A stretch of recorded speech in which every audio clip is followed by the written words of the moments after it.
Hey there, I'm just recording a video here. This is my shark deck. Uh, just randomly had the idea, hey, what if I made a video about my shark deck? This is Jaws, Relentless Predator. New magic card hasn't even been released yet.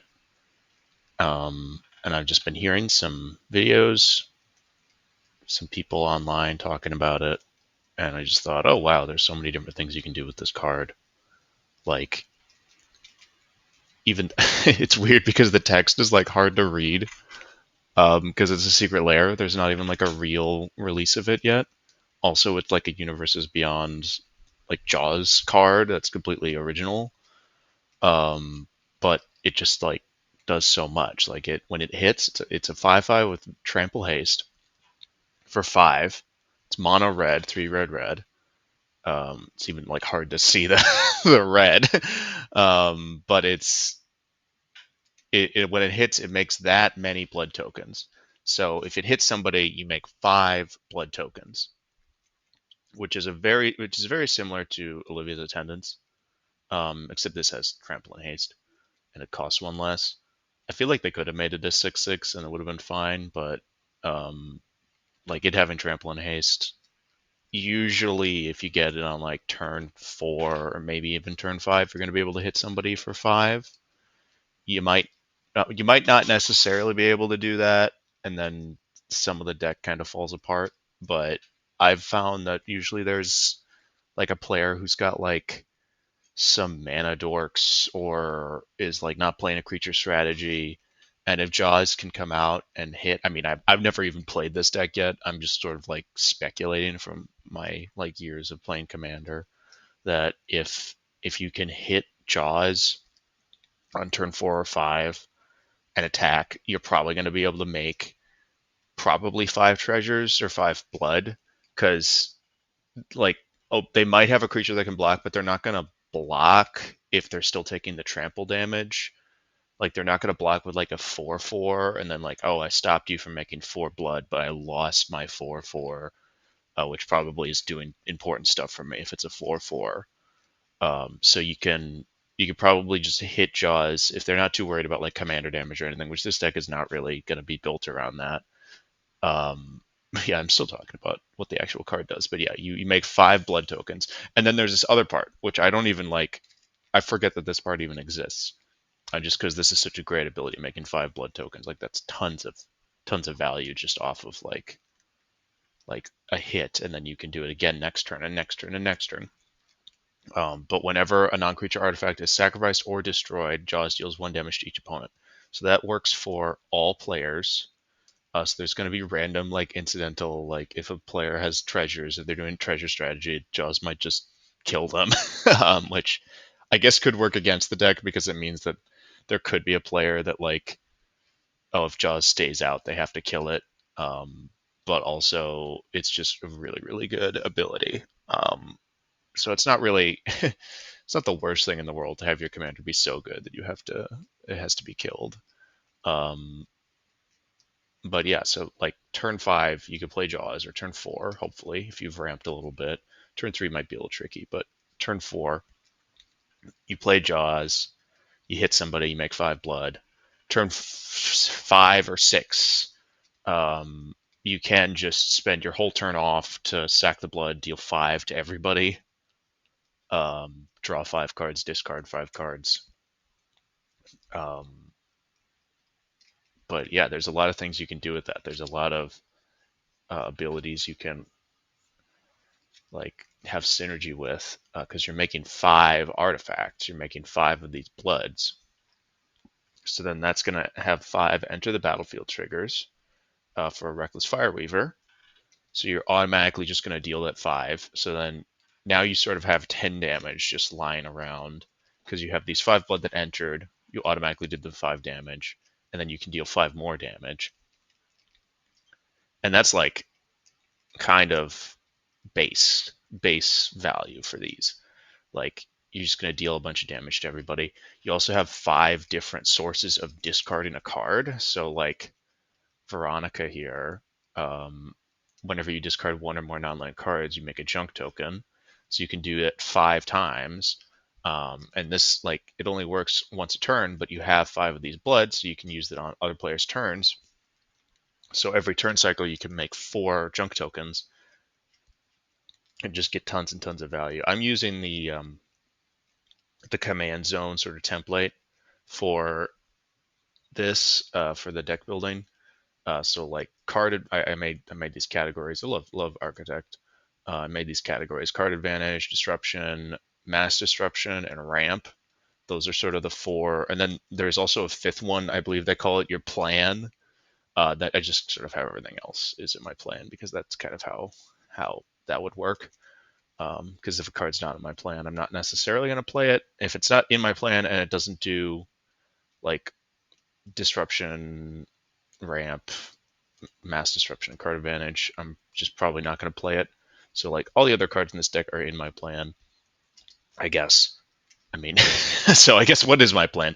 My plan is to drop Jaws, make a bunch of blood tokens, and then just get a ton of value from that. And then if Jaws doesn't stick around, the rest of the deck is just sort of built around like getting value from drawing and discarding and making treasures or making artifacts. It's mostly drawing and discarding, I guess, just because I don't really think I have other ways to make a ton of artifacts other than just like playing my ramp spells and like playing some of these other artifacts. So like if Jaws just never gets to hit, then yeah, as I was saying, it's kind of a problem.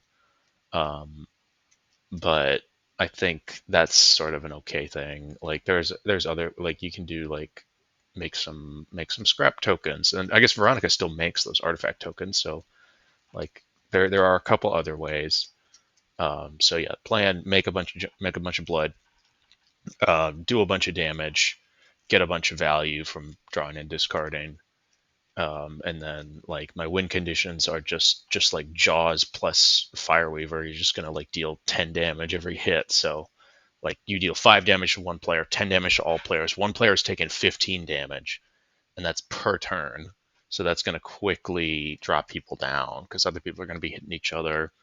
Um, but then there's other ways to win. I mean, like if you drop a Torbran, then each blood token's 3 damage. So that's tons. That's 15 damage just from the blood tokens alone.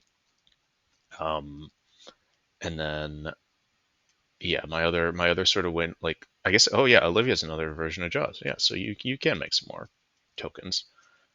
Depth Shaker Titan turns all my blood tokens into just beaters. This card is like almost perfect for this deck. It is a lot of mana, and you'd only get like one shot. Each trample and haste. It's funny. It's funny to give a blood tokens haste, but if you keep your blood tokens around, and that's another thing you can kind of do with this deck is if you hit with Jaws and you don't have your great stuff yet, you can sort of keep those blood tokens around, and there might be board wipes.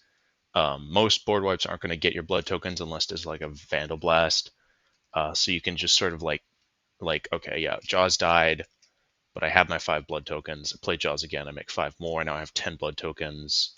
Jaws dies again, but I have those 10 still sticking around, so I can still use those for like my depth shaker and just win the game that way. Um, what else? What else? I mean, mono red is a little tricky. So like, you have to play. A lot of these cards just happen to not be super great for disruption. Like Legion Extruder, like you might be able to hit something. You might be able to hit a mana dork, which isn't great, and then it sort of has this alternate mode. This card probably might cut this. It just costs a lot of real world dollars for not a lot of EDH. Because like if you're down to making 3/3s with your blood tokens, that's not great. It's not terrible though, and it does sort of have a dual purpose.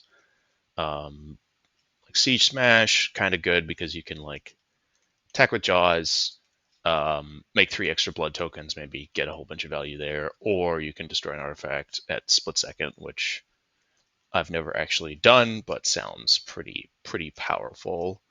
Um, Oh yeah, so Madness. Madness is pretty good in this deck. There's not a ton of great Madness cards. Like Fiery Temper isn't even that great. It's just a Lightning Bolt. But it's technically a Lightning Bolt that you kind of like draw a card with because you have so many blood that you can just discard this to your blood at any time, and then like you draw a card and you've played a card. So you haven't really discarded a card. So you've basically it's like a Lightning Bolt plus draw most of the time.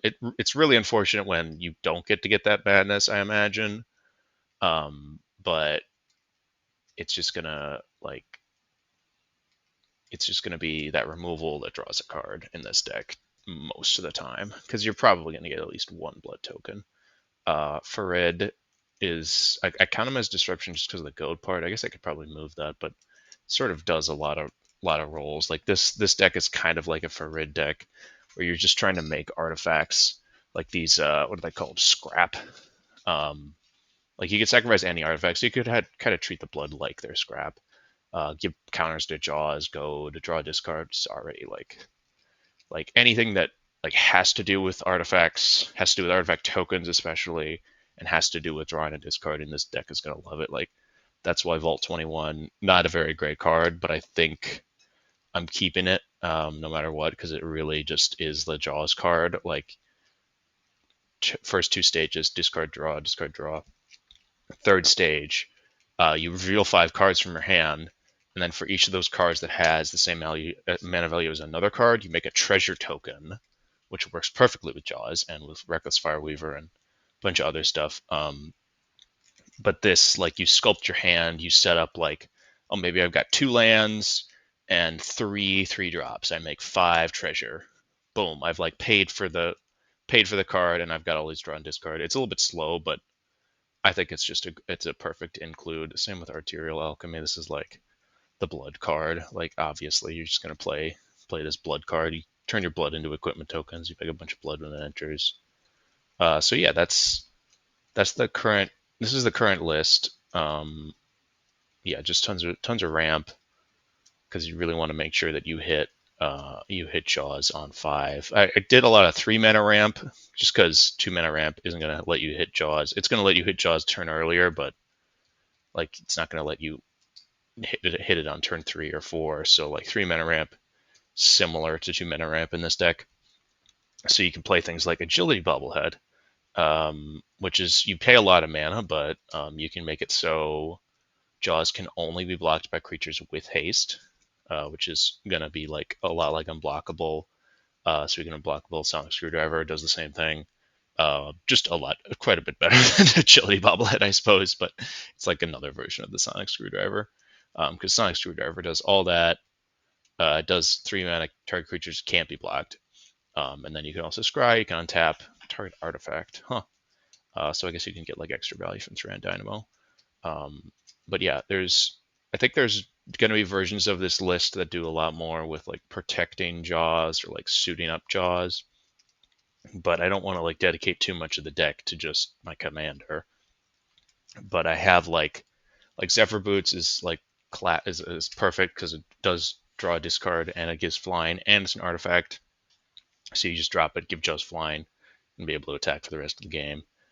Same with the Rocket Power Glider, which is perfect because you can discard it with Mayhem, discard it to a blood token, and then immediately equip it to Jaws and give him +2/+0 and flying.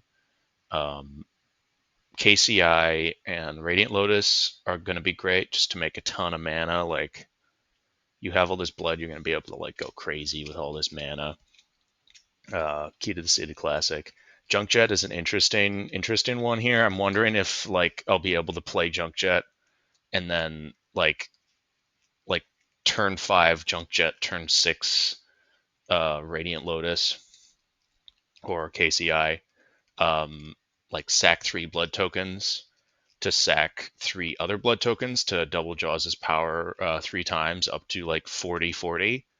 40/40 trample, attack somebody, make 40 blood tokens. That's the kind of stuff that I'm hoping to be able to do with this deck. So yeah, it's just like mono red, like I said, it's tricky. So you have to play all these special lands to do things like, yeah, get rid of creatures or exile graveyards, or destroy lands. Secluded Starforge pretty sweet because you can tap the blood tokens. Yeah, there's a lot of cool stuff here. But mono red has its limitations. So you just try to like do what you do best, attack with jaws, make all these artifacts, and win the game with a bunch of damage. And hopefully Jaws doesn't get murdered. But yeah, I just figured I'm super excited about this deck. And as I started building it, I realized like, oh, there's just so many opportunities. Like there's this huge maybe board of like tons and tons of cards. So there's a lot of different directions you can take this deck. Like you can move much more into like the Voltron-y, like Terrian Soul Cleaver. You could like sacrifice the blood to just uh, make Jaws bigger and bigger. You can go into more, yeah, extra combats, a little bit more of the Voltron, um, even more into the like artifact stuff, like Megatog. If you have enough blood tokens, you could make like a huge Megatog, and like try to kill somebody with a Megatog. Um, or yeah, more of the like damage doubling, just because you do so many little instances of one damage. So yeah, there's a lot of different options, and I'm sure that a lot of these cards are like still really great, and I should still be playing them, but it's just so hard to make these cuts. Like Baskin Root Wall, I really want it to work because it's just like, oh yeah, it's a free card off of the blood, but it really doesn't do much otherwise. So, but yeah, lifelink, oh, the lifelink on Jaws feels crazy. It just, like I said, it's just hard to make these cuts. Like Jaws is just dealing so much damage. So maybe a lifelink is a little bit of a route you can take. It just feels a little bit against the red spirit, but yeah. Let me know what you think. Let me know if any of these maybe board cards are like, oh, what are you doing? You got to be playing those. And yeah, I'm super excited to play this deck.